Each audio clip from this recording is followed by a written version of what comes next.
नमस्कार प्रिय विद्यार्थियों। आज की वीडियो के माध्यम से हम लोग चर्चा करेंगे इकोनॉमिक्स के बारे में, यानी अर्थशास्त्र के बारे में।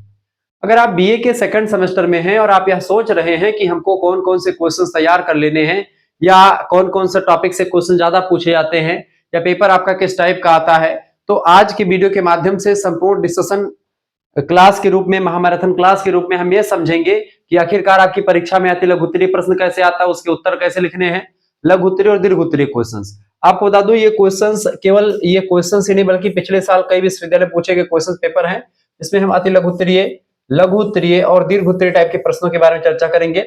आज की वीडियो के माध्यम से दोस्तों 10 अति लघु उत्तरीय प्रश्न, 8 लघु उत्तरीय प्रश्न और 4 दीर्घ उत्तरीय प्रश्नों पर हम नजर डालेंगे। अति लघु उत्तरीय प्रश्नों को 50 शब्दों में लिखना है, लघु उत्तरीय को 150 से 200 शब्दों में लिखना है और दीर्घ उत्तरीय प्रश्नों को 500 शब्दों के आसपास लिखना होता है। तो इस तरीके से मैं पूरी बारीकी के साथ चीजों को समझाने का प्रयास करूंगा। अर्थशास्त्र में आपको समष्टि अर्थशास्त्र के बारे में, यानी कि इसके बारे में, मैक्रो इकोनॉमिक्स के बारे में आपको पढ़ना है। बहुत ही बारीकी के साथ मैं चीजों को आपको बताने का प्रयास करूंगा। यहां से बनने वाले ऐसे इंपॉर्टेंट क्वेश्चन हैं जो आपकी परीक्षा में सीधे तौर पर आने वाले हैं, तो आपको घबराने की कोई जरूरत नहीं है। ठीक है, पूरा विस्तार से हम चर्चा करेंगे। 2026-27 का मॉडल पेपर है, मैराथन क्लास है, जिसमें आप जो है सबको समझने का प्रयास करेंगे। हाय दोस्तों, मैं शिवम शुक्ला आप सभी दोस्तों का हार्दिक स्वागत करता हूं आपके अपने YouTube channel Shukla study point में। इस चैनल को सब्सक्राइब कर लीजिएगा और बेल आइकन को प्रेस कर दीजिएगा ताकि टाइम टू टाइम आपको नोटिफिकेशन मिलता रहे और साथ ही साथ में आपको और भी इंफॉर्मेटिव वीडियो अदर सब्जेक्ट के मिलते रहे, जैसे geography, political science, Hindi, history, Sanskrit, ऐसे तमाम प्रकार के सब्जेक्ट के लेक्चर्स आपको हमारे चैनल पर मिलते रहते हैं। इसके अलावा ना केवल इसी चैनल पर बल्कि को करिकुलर मास्टर हमारा दूसरा चैनल है, वहां पर आपको को करिकुलर जो विषय होता है, आपका जो अनिवार्य पेपर होता है, उनकी तैयारी बहुत ही धाकड़ अंदाज में ऑब्जेक्टिव फॉर्म में करवाई जाती है। साथ ही साथ में इकोनॉमिक्स के भी ऑब्जेक्टिव मॉडल पेपर आपको वहां पर मिल जाएंगे। अब हम चर्चा करने का प्रयास करते हैं कि आखिरकार कौन कौन से क्वेश्चंस आपकी परीक्षा में आ सकते हैं।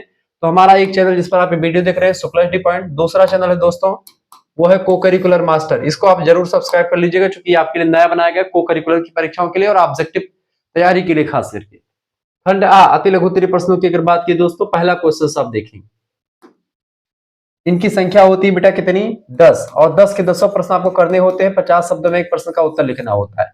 मैं इसको थोड़ा सा और डिटेल में आपको उदाहरण के साथ सरल भाषा में समझाने का प्रयास करूंगा। सबसे इंपॉर्टेंट बात है कि अर्थशास्त्र को सरल भाषा में समझना, जो मैं आज की वीडियो के माध्यम से करने वाला हूं। पहला क्वेश्चन है दोस्तों समष्टि अर्थशास्त्र, जिसको आप मैक्रो इकोनॉमिक्स कहते हैं।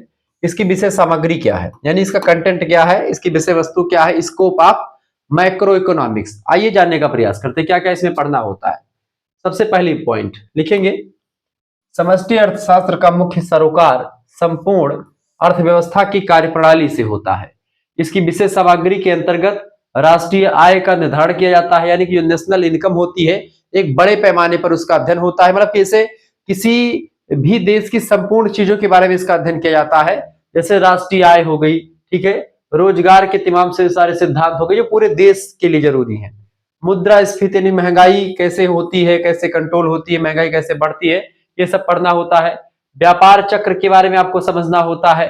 सरकारी बजट जो पास होता है प्रत्येक वर्ष, उसके बारे में आपको जानना पड़ता है मैक्रो इकोनॉमिक्स के अंतर्गत।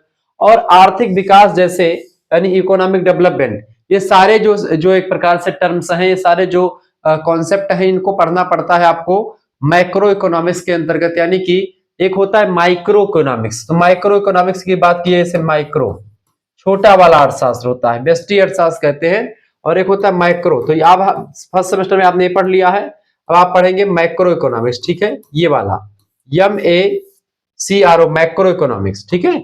आइए देखते हैं। तो सरकारी बजट और आर्थिक विकास जैसे व्यापक पहलुओं का अध्ययन इसके अंतर्गत किया जाता है। यह विश्लेषण करता है समष्टि अर्थशास्त्र की अर्थव्यवस्था में कुल मांग और कुल पूर्ति के बीच संतुलन कैसे पैदा किया जाए, क्योंकि डिमांड एंड सप्लाई, इसी पर पूरा का पूरा ये चेन, पूरी की पूरी अर्थव्यवस्था जो होती है माइक्रो इकोनॉमिक्स की बेसिकली, या माइक्रो इकोनॉमिक्स की भी बात करें तो डिमांड एंड सप्लाई, कुल मांग जो होती है और कुल पूर्ति के बीच में कैसे संतुलन स्थापित किया जाता है, माइक्रो इकोनॉमिक्स हमको यही बताता है। जैसे कि डिमांड बढ़ जाती है तो सप्लाई भी उसके हिसाब से बढ़ानी पड़ती है। अगर मान लेते डिमांड ज्यादा है दोस्तों और सप्लाई जो है कम हो जाती है, तो ऐसे में डिमांड ज्यादा है सप्लाई कम है।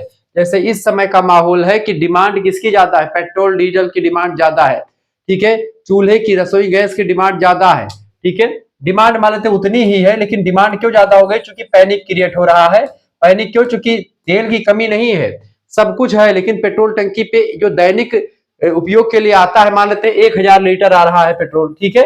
अब होता यह है कि जनसंख्या को लगता है, लोगों को लगता है कि कोरोना जैसी महामारी आ जाएगी, ऐसा होगा और लॉकडाउन लग जाएगा, ठीक है। और फिर उसके बाद तो सब क्या करते हैं, जो 1 लीटर या 5 लीटर की खपत एक दिन में लीटर की थी जिनकी, वो 15 लीटर का टैंक लेकर के आते हैं और डीजल पेट्रोल भरवाने का काम करते हैं कि भैया अगले दिन का स्टोर कर लिया जाए।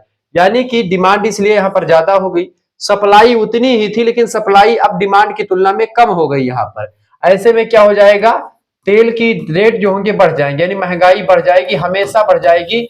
जब भी पब्लिक की डिमांड ज्यादा होगी किसी प्रोडक्ट पर, तो वहां पर जब डिमांड ज्यादा होगी तो सप्लाई कम रहेगी, या सप्लाई उतनी भी रहती है, डिमांड बढ़ गई तो वो चीज महंगी हो जाती है। समझ रहे चीजों को? डिमांड बढ़ने के साथ साथ सप्लाई की पूर्ति हो या ना हो, सप्लाई अगर स्थिर भी रहती तब भी डिमांड बढ़ने पर रेट बढ़ जाता है।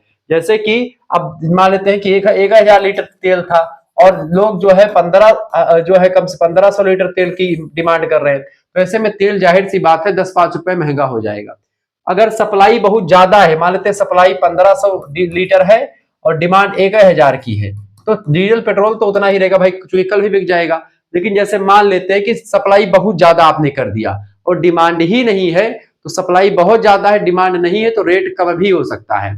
यानी कि पूरा और पूरा जो अर्थव्यवस्था है, पूरा का जो पूरा खेल है, डिमांड एंड सप्लाई के सिद्धांत पर काम करता है। जैसे मांग बढ़ती है, उस वस्तु का रेट भी बढ़ जाता है, मांग घटती है, रेट भी घट जाता है। ठीक है, समझ रहे चीजों को? आप ये सोना का उदाहरण आप देख लीजिए, सोने की डिमांड जैसे बढ़ती है, रेट जो है बढ़ जाता है, डिमांड घटती है, रेट घट जाता है। जैसे कि शादी ब्याह के टाइम पे सोना एकदम से आसमान छू लेता है, और जब शादी ब्याह खत्म हो जाता है उसके बाद में खरवास लग जाता है, उसमें जो है सोना का रेट थोड़ा सा डाउन होता है। हालांकि अभी भी आसमान को छू रहा है, अब कुछ कम रेट हो रहा है।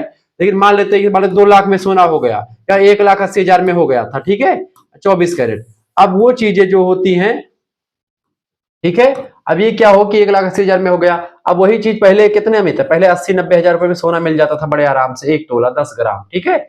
अब वही चीज इतने महंग हो गई, अब 1,80,000 कर दिया, 80,000 सीधा, 1 लाख बढ़ा, लेकिन उसमें कम कितना, 1,20,000 अब आ गया, या मान लेते हैं 1,47,000 रुपए सोना आ गया, ठीक है, 24 कैरेट की मैं बात कर रहा हूँ।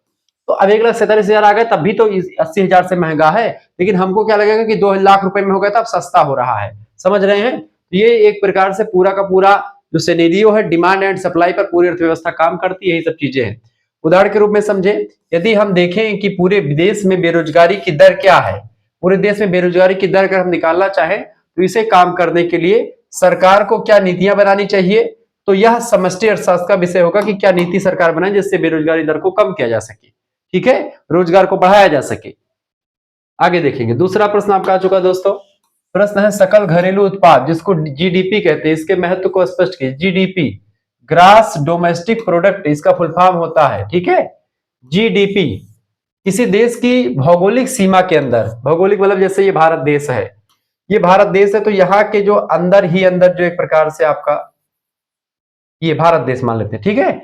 अब ये भारत देश है दोस्तों, अब यहाँ पर पूरे इसकी भारत देश की सीमा के अंदर, भौगोलिक सीमा मतलब कि ये पूरा जो तरह नक्शा है इसके अंदर जो लोग रह रहे हैं उनकी, तो जीडीपी क्या होती है? किसी देश की भौगोलिक सीमा के भीतर, यानी उस देश के अंदर एक वित्तीय वर्ष में, एक वित्तीय वर्ष मतलब कि मान लेते हैं कि 31 मार्च से लेकर के 31 मार्च से लेकर के और 1 अप्रैल तक, ठीक है, ये पूरा 1 साल तक आपका बनना, 31 मार्च से लेकर के 31 मार्च 2026 से लेकर के 1 अप्रैल 2027 तक मान लेते हैं, तो एक वित्तीय वर्ष मान लेते हैं, या फिर जो भी मान लीजिए आप, यही चलता है, क्योंकि मार्च क्लोजिंग हो जाता है तो ये सब चीजें।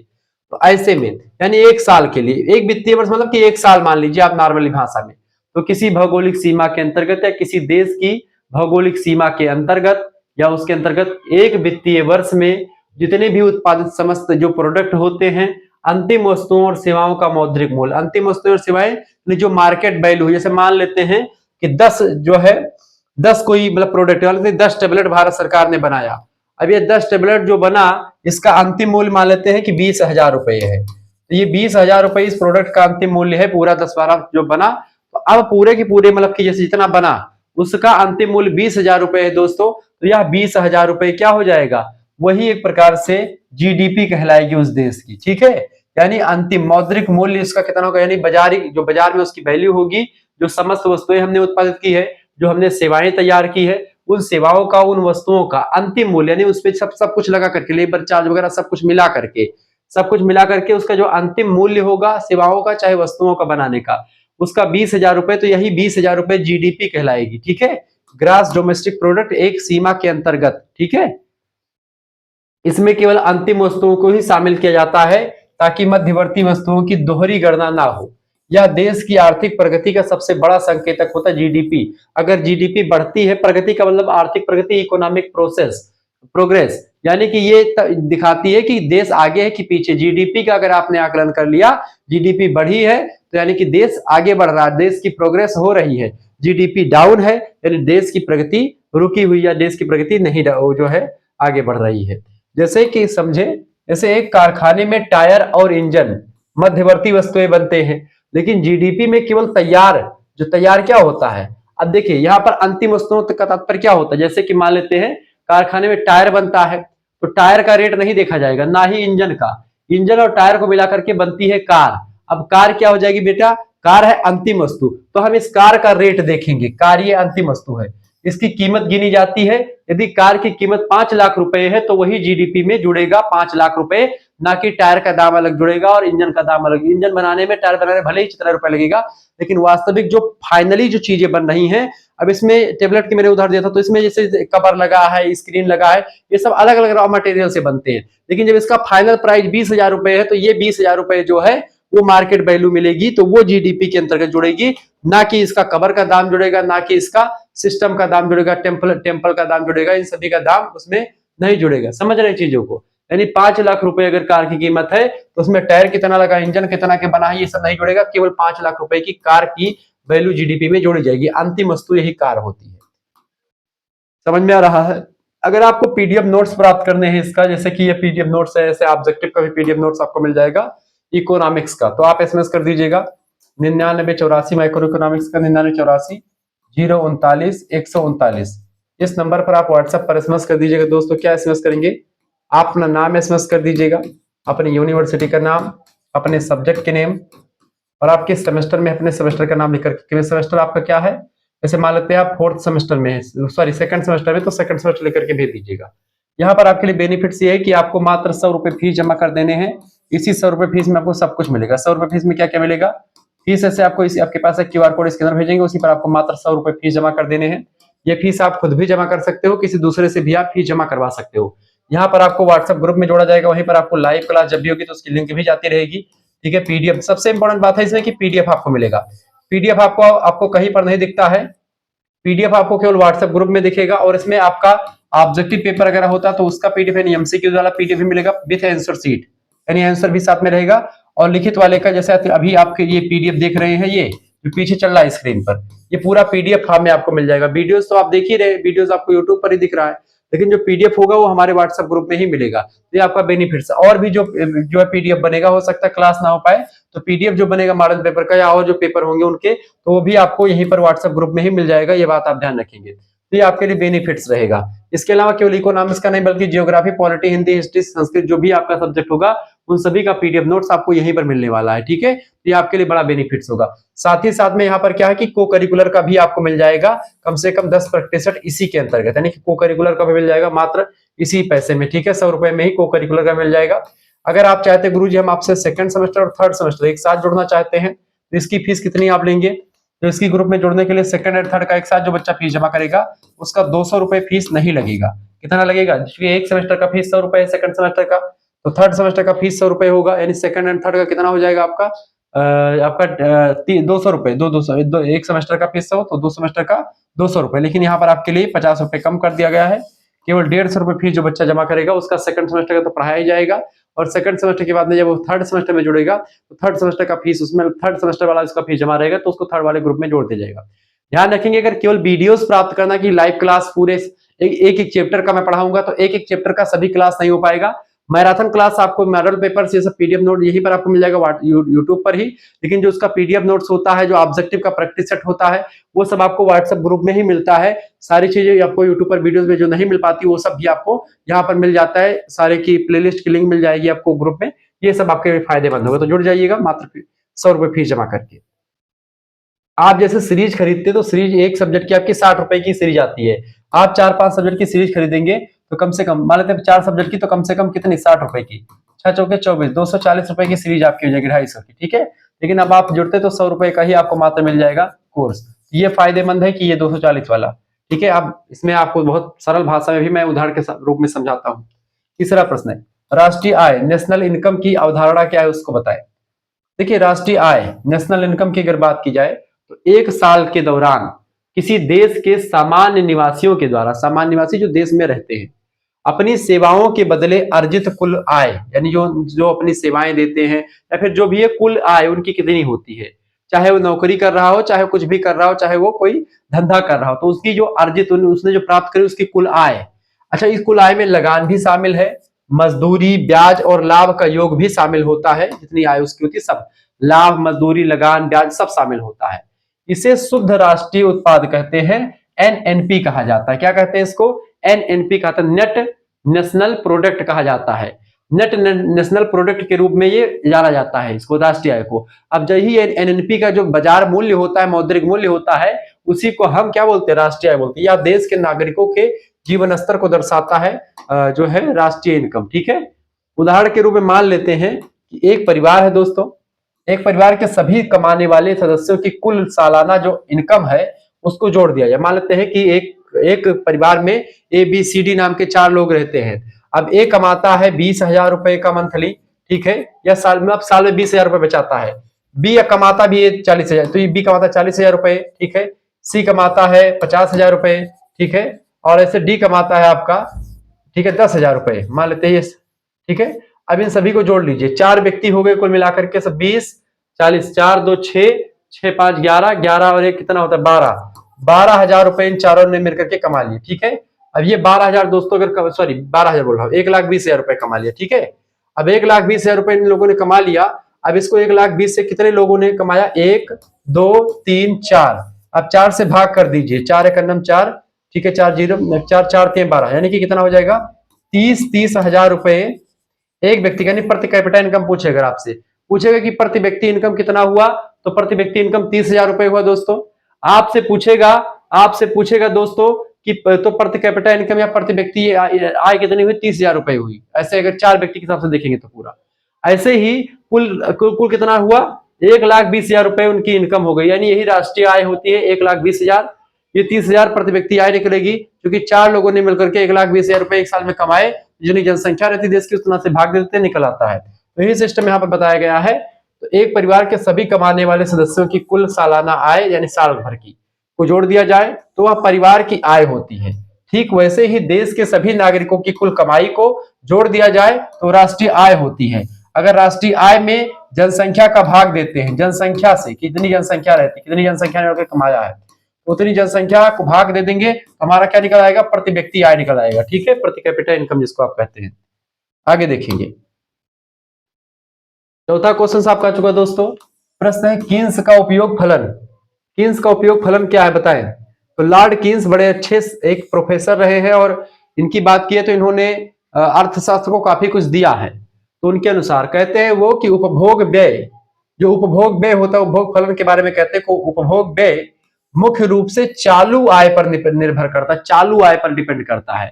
उनका मनोवैज्ञानिक नियम कहता है कि जब आय बढ़ती है दोस्तों तो उपभोग भी बढ़ता है। जैसे कि जब आय बढ़ेगी आपकी, आपके पास पैसा आएगा तो आप और भी सुख सुविधा प्राप्त करने की ओर आगे बढ़ेंगे, ठीक है। उपभोग फलन को लेकर के उन्होंने कहा कि उपभोग लोग क्यों बढ़ाते हैं? क्योंकि उनके पास पैसा होता है, वो आगे बढ़ना चाहते हैं। उनके पास जब पैसा होगा तो नई नई चीजों को खरीदना चाहेंगे। जैसे आपके पास पैसा खूब हो गया तो आप सीकर पहनना चाहेंगे, आप चैन खरीदेंगे, आप अंगूठी खरीदेंगे, ठीक है, या फिर आप एसी लगवाएंगे घर में, या फिर आपका जो भी मन होगा वो करेंगे। जब पैसा होगा तो, पैसा नहीं होगा तो पहले क्या सोचेंगे? रोटी कपड़ा मकान, यानी कि कपड़ा मिल जाए पहनने के लिए, घर मिल जाए रहने के लिए, और भोजन करने के लिए रोटी मिल जाए। सबसे पहले रोटी, फिर कपड़ा, फिर मकान, इस तरीके से होता है। लेकिन जब उसके पास पैसा आने लगता है तो उसकी डिमांड बढ़ जाती है, तो उस उपभोग करने की क्षमता भी बढ़ती रहती है।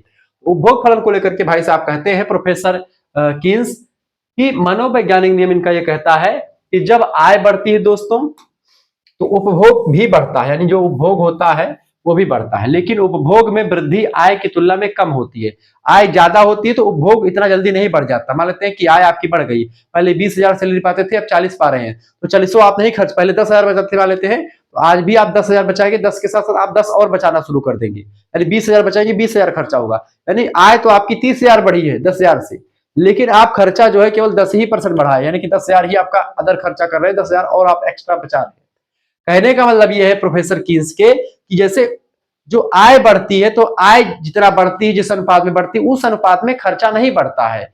आय ज्यादा बढ़ जाती है लेकिन खर्चा कम ही रहता है, यानी कि उपभोग भी बढ़ता है लेकिन उपभोग में वृद्धि आय की तुलना में कम रहती है, यानी आय ज्यादा बढ़ती है लेकिन उपभोग उतना ज्यादा नहीं बढ़ता, क्योंकि आय एक हिस्सा बचा लिया जाता है, आय का एक हिस्सा हम लोग बचा लेते हैं। ठीक है, इसे सी बराबर क्या लिखते हैं, सी बराबर बाई के रूप में, बी वाई के रूप में दर्शाया जाता है। ठीक है, उदाहरण के रूप में अगर समझे, यदि किसी व्यक्ति की आय 10,000 बढ़ती है तो वह पूरे 10,000 खर्च नहीं करता है, बल्कि 8,000 रुपए खर्च करता है और 2,000 रुपए वो बचत कर लेता है, सेविंग अकाउंट में जमा कर देता है, वो मतलब बचा लेता है कि भाई आगे भविष्य में कोई चीज आएगा, तो यानी कि वो 10,000 नहीं खर्च करेगा। यही होता है उपभोग फलन। इसको बताया किसने, कीन्स ने, कि कोई व्यक्ति आय के बढ़ने के साथ साथ सारा पैसा नहीं खर्च करता है।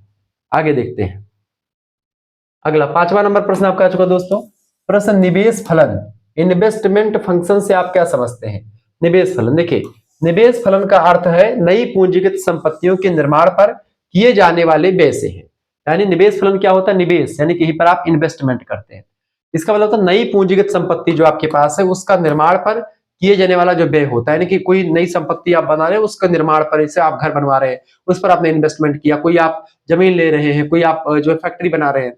ठीक है, तो यह मुख्य रूप से दो बातों पर डिपेंड करता है, पहला ब्याज की दर कितनी होगी और पूंजी की सीमांत क्षमता कितनी है, जिसको आप ईएमआईसी कहते हैं। यदि ब्याज दर कम होती है तो निवेश बढ़ने की संभावना अधिक होती है, ब्याज दर कम है अगर निवेश ज्यादा होगा, ब्याज दर अगर ज्यादा हो जाएगी तो निवेश दर कम हो जाएगा, यानी उल्टा संबंध है।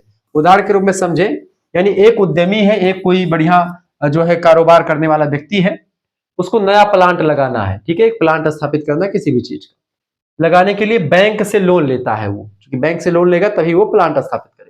यदि बैंक का ब्याज दर 10% से घटा करके 7% का, यानी कि 10% ब्याज दर नहीं बल्कि 7% ब्याज दर दिएगा, तो वो उद्यमी जो होगा उसके लिए निवेश करना लाभदायक हो जाएगा, यानी वो निवेश अच्छा कर पाएगा और ज्यादा निवेश करेगा। लेकिन यही ब्याज दर 10% से बढ़ा करके अगर 12% कर दी जाती दोस्तों, तो वही निवेश करने वाला जो उद्यमी होगा वो कम निवेश करेगा, उसके लिए घाटे का सौदा हो जाएगा, क्योंकि वो 10-12% जो होगा 2% एक्स्ट्रा और देगा किसको, बैंक को। इसीलिए बैंक जब दर जो होता है जो वो कम कर देते तो उद्यमी जो होते उसमें अपना पैसा लगा देते हैं। ठीक है, ये बात आप ध्यान रखिए। आगे बढ़ते हैं, छठा क्वेश्चन आपका जो निवेश गुणक क्या होता है, इन्वेस्टमेंट मल्टीप्लायर की प्रक्रिया क्या है, निवेश गुणक की प्रक्रिया के बारे में समझाएं। देखिए गुणक यह स्पष्ट करता है दोस्तों कि निवेश में होने वाली प्रारंभिक वृद्धि, जो शुरुआती वृद्धि होती है निवेश में, उससे राष्ट्रीय आय में कई गुना अधिक वृद्धि होती है। इसका कारण यह है कि एक व्यक्ति का व्यय जो होता है दूसरे व्यक्ति की आय को प्रभावित करता है। जैसे आपने कोई इन्वेस्टमेंट किया तो उससे कई लोग प्रभावित होते हैं, ना केवल आप प्रभावित होते बल्कि उससे कई लोगों को फायदा होता है, कई लोग उससे प्रभावित होते हैं। ठीक है, तो इसका कारण है कि दूसरे व्यक्ति की आय पर इसका प्रभाव पड़ जाता है, बन जाता है। गुणक का मान सीमांत उपभोग प्रवृत्ति यानी एमपीसी पर डिपेंड करता है। उदाहरण के रूप में समझें, यदि सरकार सड़क बनाने में 100 करोड़ का खर्चा करती है तो वह पैसा मजदूरों को, ठेकेदारों को मिलेगा, इससे उनकी क्या होगी, उन और लोगों का लाभ होगा। चाय पानी पियेंगे दुकान पर तो उनका भी लाभ होगा, यानी कि कोई भी सरकार काम करती तो उससे लाभ होता है और तमाम सारे लोगों को। ठीक है, वे इस बाजार में खर्च करेंगे, जिससे उस बाजार में खर्च करेंगे जो मजदूर होंगे, जो ठेकेदार होंगे, जिससे और भी लोगों की आय बढ़ेगी, दूसरों की आय प्रभावित होगी। अंततः देश की कुल आय जो होती है 500 करोड़ तक बढ़ सकती है। अगर जो है सड़क बनाने में 100 करोड़ तक खर्चा किया जाता है तो 500 करोड़ जो होता है वो बढ़ सकता है लोगों का। ठीक है, तो इससे क्या होता है कि उससे एक खर्चे से बहुत सारा फायदा हो सकता है। ठीक है, आगे 7वां प्रश्न आपका आ चुका है, मुद्रा का परिमाण सिद्धांत, क्वांटिटी थियरी ऑफ मनी क्या बताता है। मुद्रा का परिमाण सिद्धांत लिखेंगे, प्रोफेसर फिशर का यह सिद्धांत बताता है कि अर्थव्यवस्था में मुद्रा की मात्रा और सामान्य कीमत स्तर के बीच सीधा और अनुपातिक संबंध होता है। यदि मुद्रा की मात्रा दोगुनी कर दी जाती है दोस्तों, तो कीमतें भी दोगुनी हो जाएंगी और मुद्रा की क्रय शक्ति आधी रह जाएगी। क्या कहा कि अगर यह सिद्धांत क्या कहता है आपका, फिशर कहते हैं, फिशर का सिद्धांत कहता है, फिशर का परिवार सिद्धांत ये कहता है कि अर्थव्यवस्था में मुद्रा की मात्रा और सामान्य कीमत स्तर के बीच सीधा और अनुपातिक संबंध होता है। अगर मुद्रा की मात्रा हम दोगुनी कर दें, मुद्रा बढ़ा देते हैं, खूब ज्यादा मुद्रा छाप देते हैं, तो कीमतें भी दोगुनी हो जाएंगी। जैसे आप अगर आप चाहे कि भारत सरकार नोट क्यों नहीं ज्यादा छाप देती, जितने नोट छापेगी उतने महंगाई बढ़ती जाएगी। समझ रहे चीजों को, यानी महंगाई बढ़ेगी इसी के साथ साथ।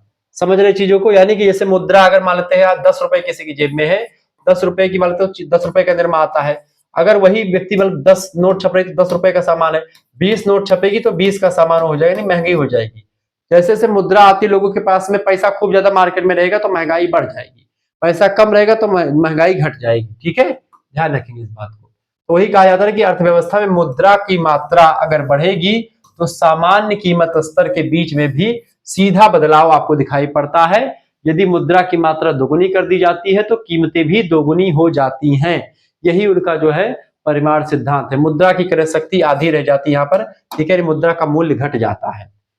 अगर मुद्रा ज्यादा हो जाती है मुद्रा का मूल्य घट जाता है। आप खुद ही सोचो, किसी नात बात के यहाँ, किसी रिश्तेदार के यहाँ जब बार बार जाते तो आपका रेट घट जाता है, आपकी वैल्यू घट जाती है। ऐसे जब मुद्रा बहुत ज्यादा हो जाती है तो उसकी वैल्यू घट जाती है। यदि बाजार में अचानक बहुत अधिक नोट आ जाए और सामान उतना ही रहे, तो बहुत अधिक नोट बाजार में आ जाती है और सामान उतना ही रहे, तो क्या होगा, दुकानदार वस्तुओं के दाम बढ़ा देंगे, क्योंकि लोगों के पास खूब पैसा है। लोग कहेंगे भाई 10,000 का सामान है, 12,000 लो हमको दो, क्योंकि पैसा है लोगों के पास। इससे क्या होगा, 100 रुपए में मिलने वाला सामान 200 रुपए का हो जाएगा, अगर मार्केट में खूब पैसा होगा तो, और सामान नहीं बनेगा तो। ये सिस्टम होता है। 8वां क्वेश्चन आप देखेंगे दोस्तों। 8वां क्वेश्चन है मौद्रिक नीति, मॉनेटरी पॉलिसी के उपकरण क्या क्या है बताएं। मॉनेटरी पॉलिसी, मौद्रिक नीति। मौद्रिक नीति केंद्रीय बैंक, जिसको आप आरबीआई कहते हैं दोस्तों, आरबीआई को ही रिजर्व बैंक ऑफ इंडिया कहा जाता है। यही भारत में जो नोट छपती है, जैसे मान लेते हैं 50 रुपए की नोट मेरे पास रखी हुई है एक, ये जो नोट छपती है दोस्तों 50 रुपए की नोट है। ये नोट बेटा, ये नोट जो है 50 रुपए की, इस पर आप देखते हैं कि आरबीआई के गवर्नर का जो है दस्तखत होता है। यहाँ पर लिखा है रिजर्व बैंक ऑफ इंडिया, और यहाँ पर दस्तखत किसका है, शक्तिकांत दास गवर्नर उस समय थे जब ये नोट छपी थी बेटा। और इस नोट की अगर बात की तो इसका सन कहां पर लिखा हुआ है, ये नोट कब छपी थी, 2023 में नोट छपी हुई है। ठीक है, तो 2023 में कौन थे, शशिकांत दास गवर्नर थे भारत के। ठीक है, तो उनका दस्तखत हम सिग्नेचर है। ये वैसे देखें तो एक कागज का टुकड़ा ही है, लेकिन अगर इस पे यही सिग्नेचर जो है, इसी के बदले में आपको 50 रुपए का सामान पूरे भारत में कहीं पर जो मिलेगा 50 रुपए के बराबर होगा। तो ठीक है, तो प्रतीक मुद्रा जरूर है, लेकिन इसमें आपको चीजें मिल जाएंगी। तो कहने का मतलब है कि आरबीआई जो छापता है ये नोट छापता है। ठीक है, रिजर्व बैंक ऑफ इंडिया, इसीलिए इसको बैंकों का बैंक कहते हैं। ये सभी बैंकों को कर्जा देता है, उधार देता है, जैसे कि स्टेट बैंक ऑफ इंडिया हो गया, एसबीआई हो गया, आई जो है क्या नाम है इसका, एचडीएफसी हो गया, पंजाब नेशनल हो गया, सर्वव्यापी ग्रामीण बैंक हो गया। तो जितने भी ये बैंक वगैरह हैं, छोटे छोटे बैंक हैं, जो जनता के बैंक हैं, ठीक है, वो जनता का बैंक जो होता है, कर्जा किससे लेता, पैसा आरबीआई से लेता है कि भैया हमें इतना पैसे की जरूरत है। आरबीआई उस पर एक रेपो दर लगा करके, एक चार्ज लगा करके, एक टैक्स लगा करके उसको देता है। अगर आरबीआई चाहे तो मार्केट में खूब पैसा आ जाए, आरबीआई चाहे तो पैसा बहुत ज्यादा कम आ जाए। आरबीआई कहेगा कि रेपो रेट जो बैंकों को, जिस दर पर, जिस रेट पर बैंकों को पैसा देता है आरबीआई, वो रेट को घटा दे। जैसे मान लेते हैं कि वो 2% पर देता था, 1% 1.5% कर दे, तो बैंक चाहेंगे एसबीआई बहुत कर्जा ले लेगा। एसबीआई 3% पर जनता को देता था, कहेगा 2.5% पर ही मैं आपको देगी जनता को। ऐसे में जनता खूब ज्यादा कर्जा भी ले लेगी। ठीक है, तो आरबीआई पूरा का पूरा जो जितना भी तरलता होती मार्केट की, लिक्विडिटी होती है, उसको मजबूत करता है, मतलब उसको ही नियंत्रित करता है। तो मौद्रिक नीति केंद्रीय बैंक यानी कि आरबीआई के द्वारा मुद्रा की आपूर्ति और साख को नियंत्रित करने के लिए बनाई जाती है एक मुद्रा नीति, ताकि जो है मुद्रा को कितना छापना है, किस अनुपात में छापना है, कैसे करना है, वो सब इसमें किया जाता है।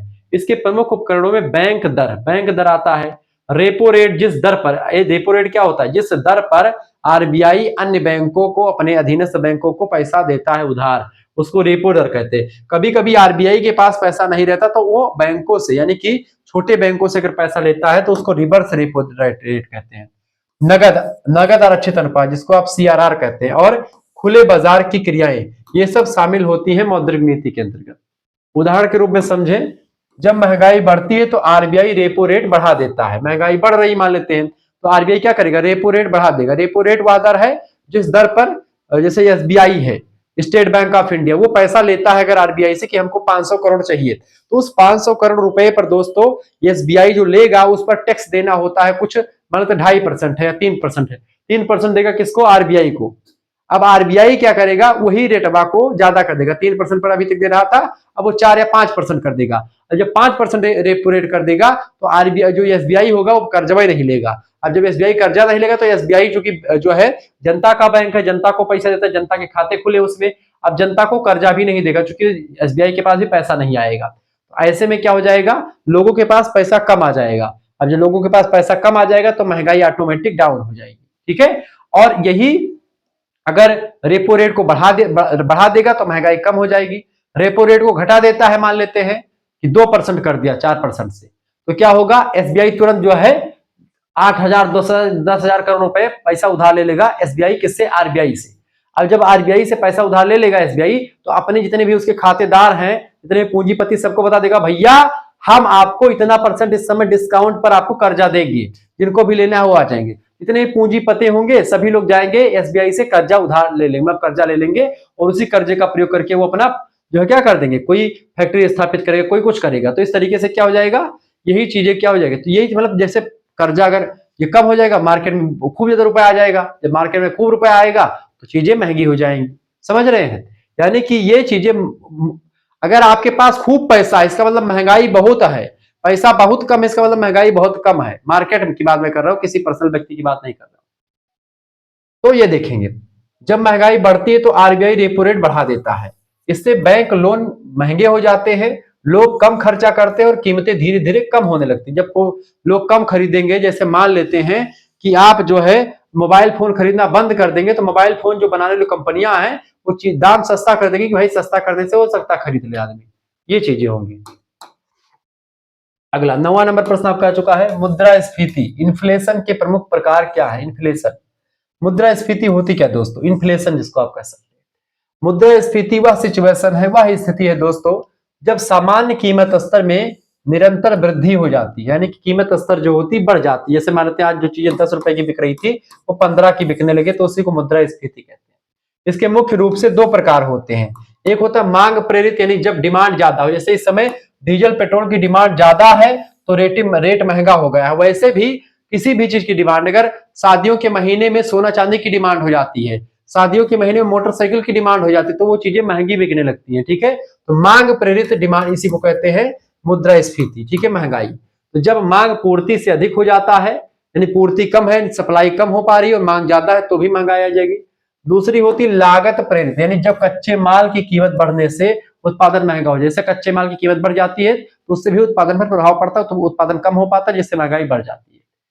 उदाहरण के रूप में जैसे त्योहारों के समय मांग बढ़ने से मिठाइयों के दाम भी बढ़ जाते हैं, तो ये मांग प्रेरित जो है इन्फ्लेशन मुद्रास्फीति है। जबकि पेट्रोल के दाम बढ़ने से सब्जियों की ढुलाई महंगी होने की वजह से दाम बढ़ता है, लागत प्रेरित मुद्रास्फीति होती है। इसमें क्या होता है कि जैसे पेट्रोल का दाम महंगा हो गया है, उससे क्या, तो सब्जियों के जैसे सब्जियों को लाना, जैसे कहीं दूसरे इलाके, तो सब्जियों का दाम भी बढ़ जाएगा क्योंकि पेट्रोल महंगा हो गया है। जैसे कि मान लेते हैं एक समोसा बनाने वाले व्यक्ति के लिए इस समय समोसा पहले 10 रुपए का मिलता था, आज 15 रुपए का समोसा वो बेचेगा। क्यों बेचेगा, क्योंकि डीजल वो रसोई गैस जो है वो महंगा हो गया है। समझ रहे चीजों को, तो यही चीज यहाँ पर बताने का प्रयास है। तो मुद्रास्फीति वह स्थिति होती है जहां पर क्या होता है, जिसमें लोगों के पास पैसा आ जाता है और लोग जो बहुत चीज खरीदते हैं, जिससे क्या होता है महंगाई बढ़ जाती है। ठीक है, मांग बढ़ने से महंगाई खूब बढ़ती है। अगला, भुगतान संतुलन, बैलेंस ऑफ पेमेंट्स, क्या महत्व है, भुगतान संतुलन किसे कहते हैं। देखिए, भुगतान संतुलन एक देश का शेष विश्व के साथ होने वाला समस्त आर्थिक लेन देन का लेखा जोखा होता है। ठीक है, बैलेंस ऑफ पेमेंट होता है भुगतान संतुलन। एक देश का पूरे संसार के देशों से जो समस्त आर्थिक लेन देन होता है उसी का लेखा जोखा को भुगतान संतुलन कहते हैं। यह देश की अंतर्राष्ट्रीय आर्थिक स्थिति को, विदेशी मुद्रा भंडार को और निर्यात आयात यानी खरीदारी और बेचदारी को, सामर्थ्य को प्रकट करता है, उसकी कितना किसके पास है। भारत, जैसे भारत मान लेते हैं, भारत ने रूस से कितना कच्चा तेल खरीदा और अमेरिका को कितना सॉफ्टवेयर निर्यात किया, यानी कितना बेचा। ठीक है, इसका जो वार्षिक वित्तीय विवरण होता है उसे ही भुगतान संतुलन कहा जाता है, यानी कितना खरीदा कितना बेचा। अपने देश का आयात निर्यात का जो संतुलन होता है उसी को हम भुगतान संतुलन, कितना हमने बेचा कितना खरीदा कितना भुगतान किया, ये सब चीजें। ठीक है, तो ये आपका हो गया दोस्तों अति लघु उत्तरीय के 10 क्वेश्चन। अब हम खंडवा यानी लघु उत्तरीय के बारे में चर्चा करेंगे। लघु उत्तरीय के 8 क्वेश्चंस को देखेंगे। आप हमारे दूसरे चैनल को करिकुलर मास्टर को सब्सक्राइब कर लीजिएगा, शुक्ला एचडी पॉइंट को सब्सक्राइब आप किए ही होंगे। ठीक है, और बीए करिकुलर को भी आप सब्सक्राइब कर लीजिएगा। आगे बढ़ते हैं। प्रश्न आपका दोस्तों, वास्तविक जीडीपी, रियल जीडीपी और संभावित जीडीपी, पोटेंशियल जीडीपी के बीच में क्या अंतर है, स्पष्ट कीजिए। देखिए, सकल घरेलू उत्पाद, जीडीपी को समझने के लिए मतलब कि इसके इन दो रूपों को जानना बहुत जरूरी होता है। एक होता है वास्तविक जीडीपी, रियल जीडीपी, और एक होता है आपका संभावित जीडीपी। ठीक है, पोटेंशियल जीडीपी। पहला हेडिंग डालेंगे दोस्तों, वास्तविक जीडीपी, रियल जीडीपी यानी रियल ग्रॉस डोमेस्टिक प्रोडक्ट। लिखेंगे, यह किसी देश के उत्पादन का वह मूल्य है जिसकी गणना आधार वर्ष यानी बेस ईयर की स्थिर कीमतों पर की जाती है। इसमें कीमतों में होने वाले बदलाव जैसे महंगाई का प्रभाव भी शामिल नहीं किया जाता। यह अर्थव्यवस्था की वास्तविक वृद्धि को दर्शाता है, यानी अर्थव्यवस्था की जो वास्तविक वृद्धि हो रही है अर्थव्यवस्था में उसको दिखाता है। जीडीपी, किसी देश की जीडीपी वास्तविक अर्थव्यवस्था की बढ़ोतरी को दिखाता है। जबकि संभावित जीडीपी की बात की जाए, यह वह अधिकतम उत्पादन स्तर होता है जिसे एक अर्थव्यवस्था तब प्राप्त कर सकती है जब उसके सभी संसाधन, खास करके श्रम, पूंजी और तकनीकी का पूर्ण और कुशल उपयोग हो रहा हो। यह एक आदर्श स्थिति होती है कि जब क्या होता है, श्रम भी अच्छे खासे आपको मिल रहे हैं, पूंजी भी आपके पास है, तकनीकी भी है। तो ऐसी स्थिति को हम बोलते हैं कि पोटेंशियल जीडीपी। लेकिन उसका रियल होता है कि जितना भी आपका है, ठीक है, स्थिर कीमतों पर की जाती है। इसमें कीमतों में होने वाले बदलाव, महंगाई का प्रभाव नहीं होता है। मुख्य अंतर की अगर बात की जाए तो लिखेंगे, पहला अंतर उत्पादन का स्तर। वास्तविक जीडीपी बताती है कि देश अभी कितना उत्पादन कर रहा है वास्तव में, जबकि संभावित जीडीपी बताती है कि देश कितना उत्पादन आगे कर सकता है। यानी ये जो पोटेंशियल होता संभावित, वो भविष्य के बारे में बताता है, जबकि ये वर्तमान के बारे में बताता है। कौन? जो वास्तविक जीडीपी है वो वर्तमान में कितना जो है देश विकास उत्पादन कर रहा है ये बताएगा, लेकिन आगे कितना कर सकता है और इसको बताता है आपका पोटेंशियल जीडीपी। दूसरा डिफरेंस, संबंधों में भी अंतर है। यदि वास्तविक जीडीपी संभावित जीडीपी से कम है, वास्तविक जीडीपी मतलब कि जो वर्तमान में चल रही है, संभावित जो आगे हमने गणना की है कि इतना होना चाहिए इतना होगा, तो संभावित जीडीपी से अगर कम है वास्तविक जीडीपी तो इसका अर्थ यह है कि देश में बेरोजगारी है और संसाधनों का सही इस्तेमाल नहीं किया गया है। क्योंकि संसाधनों के सही इस्तेमाल को ध्यान में रख करके ही, ठीक है, सब कुछ को ध्यान में रख करके ही जो है संभावित जीडीपी तय की जाती है। अगर संभावित जीडीपी नहीं आती है, जितना भी हम सोचते हैं उतना नहीं होता है, इसका मतलब यह है कि अर्थव्यवस्था में कमी आई है या बेरोजगारी है या संसाधनों का सही तरीके से इस्तेमाल नहीं किया जा रहा है। इसका महत्व यह है कि संभावित जीडीपी को प्राप्त करना सरकार की आर्थिक नीति का मुख्य लक्ष्य होता है। निष्कर्षतः इन दोनों के बीच अंतर जीडीपी गैप कहलाता है। जैसे जीडीपी गैप किसको कहते हैं? जब वास्तविक जीडीपी और पोटेंशियल जीडीपी यानी जो है संभावित जीडीपी दोनों के बीच में जो डिफरेंस दिखाई पड़ता है, मतलब संभावित हमने किया था कि 10,000 रुपए और आया 8,000 रुपए, तो इसके बीच में जो गैप आया 2,000 का, यही 2,000 का गैप जो होता है जीडीपी गैप कहलाता है। अर्थव्यवस्था की कार्यकुशलता को मापने में मदद करता है ये दोनों। ठीक है, आगे देखेंगे। दूसरा प्रश्न है दोस्तों, प्रश्न है राजकोषीय नीति, फिस्कल पॉलिसी जिसको आप कह सकते हैं। ठीक है, तो राजकोषीय नीति के उपकरणों और उद्देश्यों का वर्णन कीजिए। राजकोषीय नीति के कौन कौन से उपकरण हैं और कौन कौन से उद्देश्य हैं। देखिए, राजकोषीय नीति दोस्तों वह नीति होती है ये जिसके माध्यम से सरकार अपने राजस्व यानी कमाई, टैक्सेस और व्यय यानी खर्चा के द्वारा अर्थव्यवस्था को प्रभावित करता है। यानी कितना वो कमाई करता है, यानी कितना उसकी राज्य की देश की आय है और कितना उसका खर्चा है। इसी खर्चे को, ठीक है, अपने क्या करती राजकोषीय नीति जिसके माध्यम से सरकार अपने राजस्व यानी अपनी कमाई और व्यय के द्वारा अर्थव्यवस्था को प्रभावित करता है। कितना खर्चा कितना कमाई होती है, इसी का लेखा जोखा राजकोषीय नीति के द्वारा किया जाता है। कितना कमाई किया गया, कहाँ कहाँ पर खर्च करना है, राजकोषीय नीति में यही सब चीजें होती है। प्रमुख उपकरणों की बात करें, राजकोषीय नीति के प्रमुख उपकरण, पहला उपकरण होता है सार्वजनिक व्यय।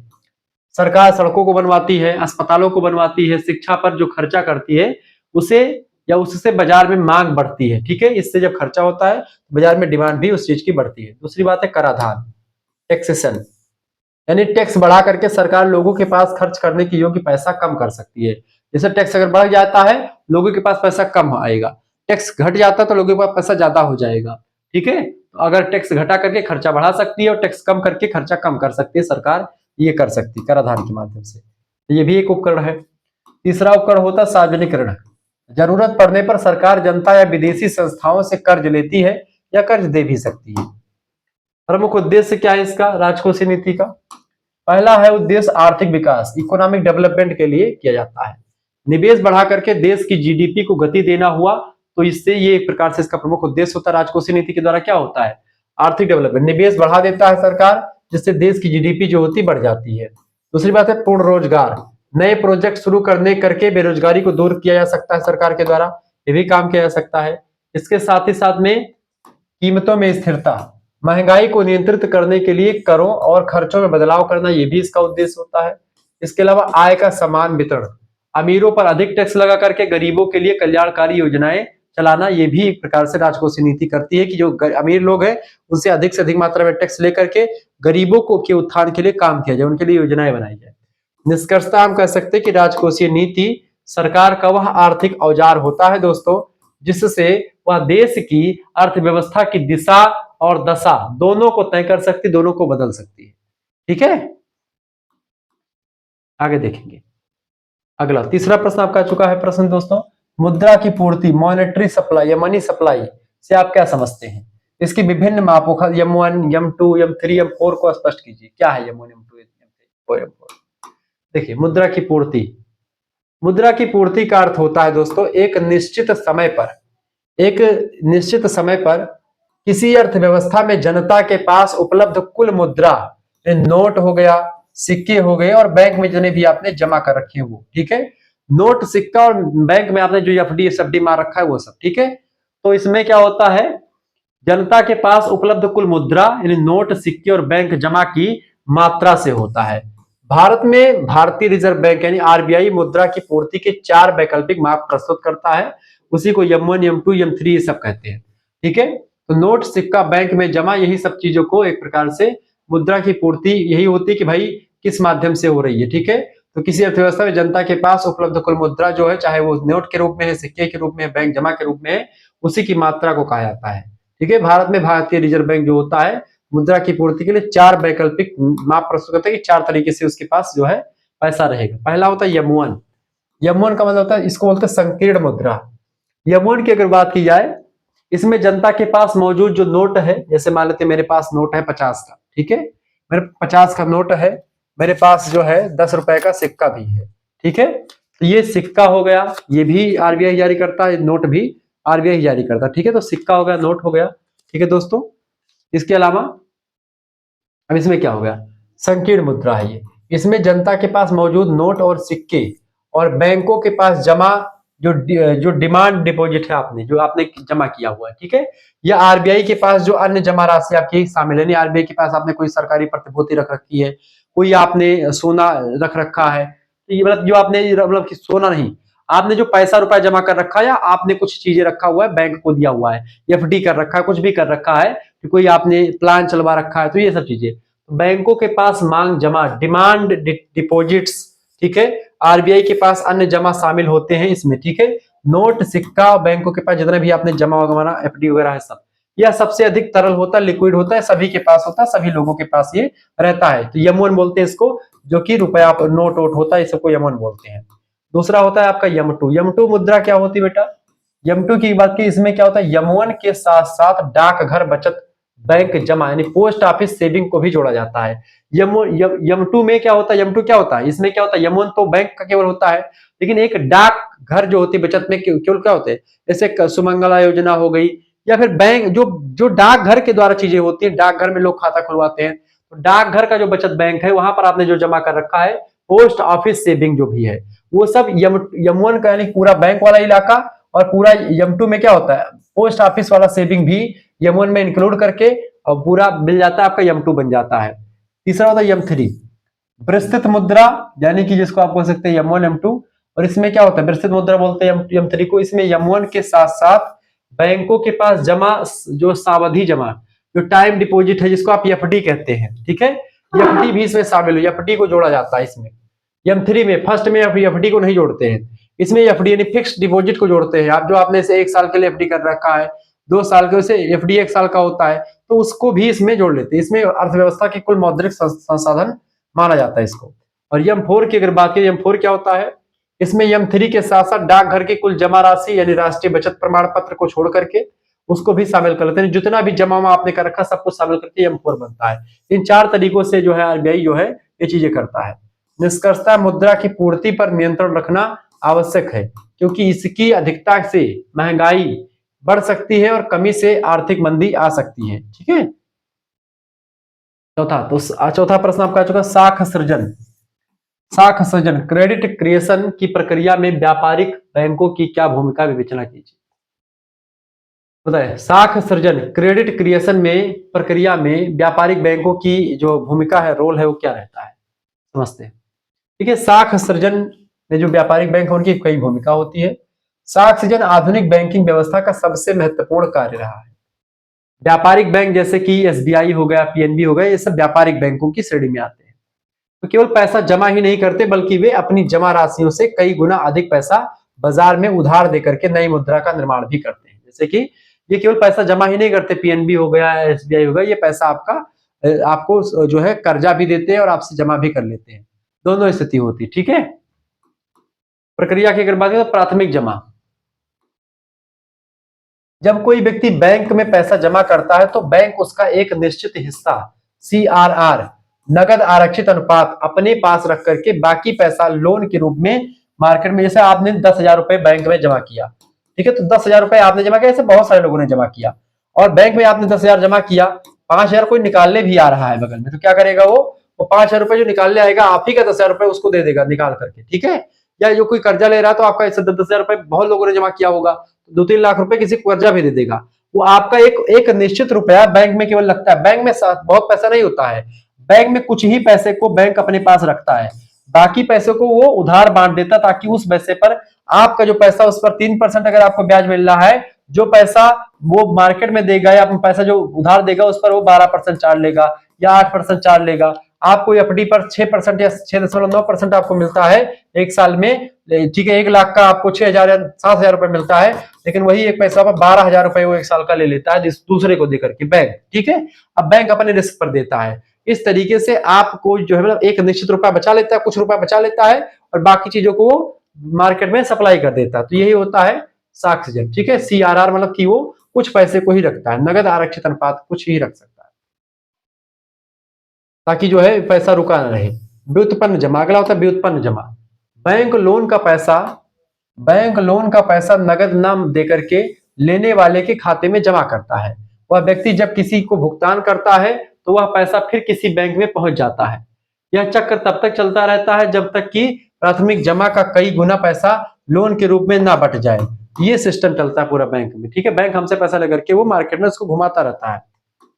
महत्व इसका यह है कि साख सृजन से अर्थव्यवस्था में निवेश बढ़ता है, जिससे उत्पादन और रोजगार के नए अवसर पैदा होते हैं। जैसे बैंक पैसा लिया आपसे, आपने जमा किया, जैसे आपके पास पैसा ज्यादा है, आपने बैंक में पैसा जमा किया, वही पैसा जिसके पास पैसे नहीं वो पैसा वो उधार लेगा, बैंक से पैसा उधार लेगा, आप ही का पैसा वो दे देगा बैंक उधार लोगों को। अब वो व्यक्ति जो उधार लेगा वो अर्थव्यवस्था को मजबूत करेगा, वो जाकर के कोई चीज कोई फंक्शन करे, कोई और दूसरा कुछ खोलेगा कोई।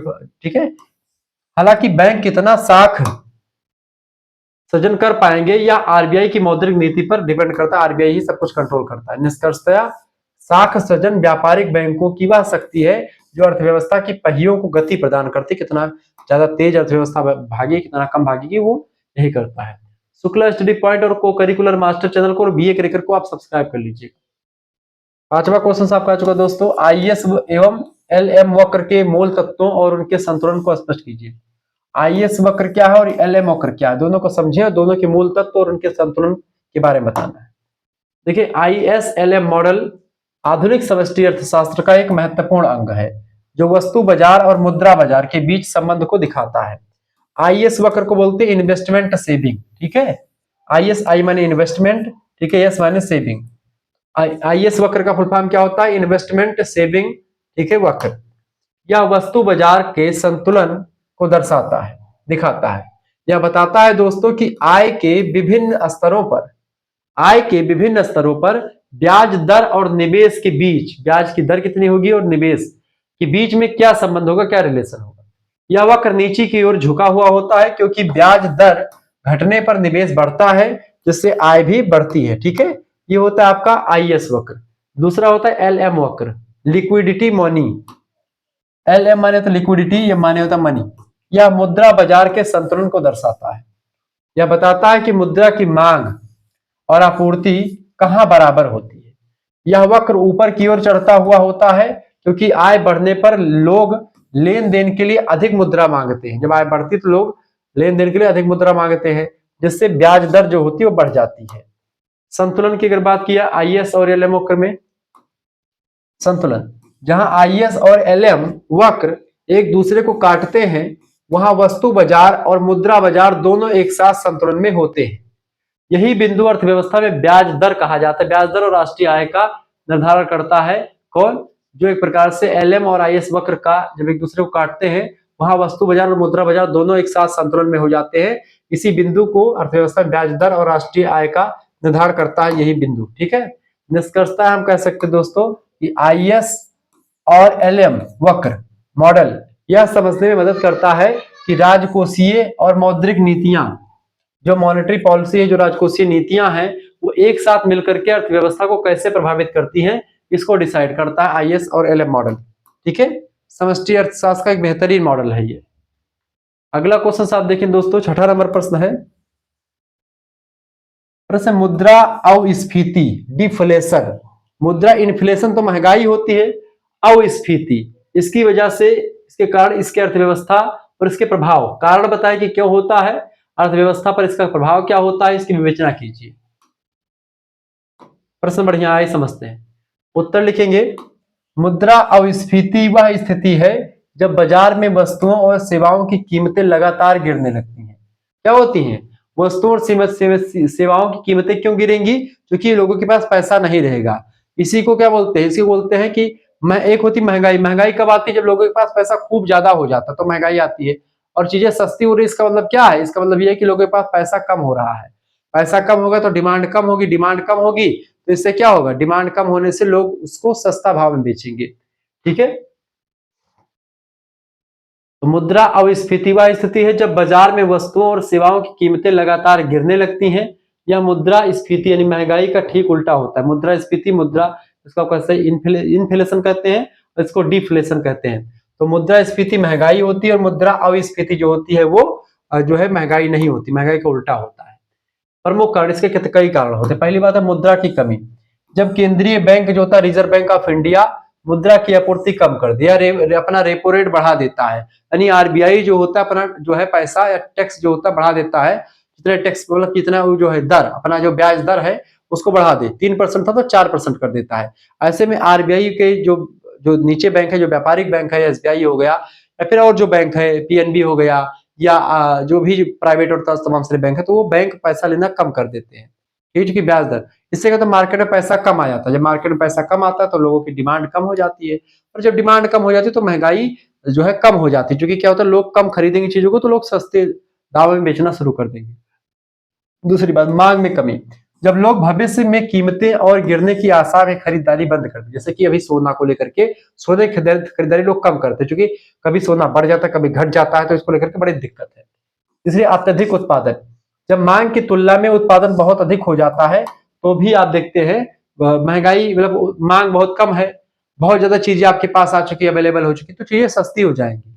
आपके पास जैसे आलू का उत्पादन, इस समय आलू हमारे यहाँ 10 बीघा बोई गई थी की बात। अब आलू 10 बीघा बोई गई दोस्तों, अब उसमें क्या हुआ कि अब जब आलू कम रहती है तो आलू महंगी बिकती है। अब आलू हमारे यहाँ ज्यादा है तो आलू का दाम बहुत गिरा हुआ, बहुत घटा हुआ आलू है, बहुत ज्यादा आलू निकली हुई है अब की, ठीक है। आलू का रेट में नहीं मिल रहा है। जब भी बोया जाता है खर्चा उतना ही लगता है, लेकिन जब बेचने का टाइम आता तो चीजें डाउन हो जाती हैं। ऐसे धान का सिस्टम है, ऐसे गेहूं का सिस्टम है कि जब आपका फसल तैयार होगा, गोभी आपकी तैयार होगी तो सस्ती बिकेगी। अच्छा, हमारे भैया भैया है जो खेती करते तो सब लोग जब कहते, जब तैयार होता है उनका फसल तब महंगा होते हो जाता है, और जब उनकी फसल नहीं तैयार रहती तो वही चीज हो जाता। और जब उनकी फसल तैयार होती है तो चीजें सस्ती हो जाती हैं, और जब उनकी फसल नहीं तैयार होती है तो चीजें महंगी रहती हैं।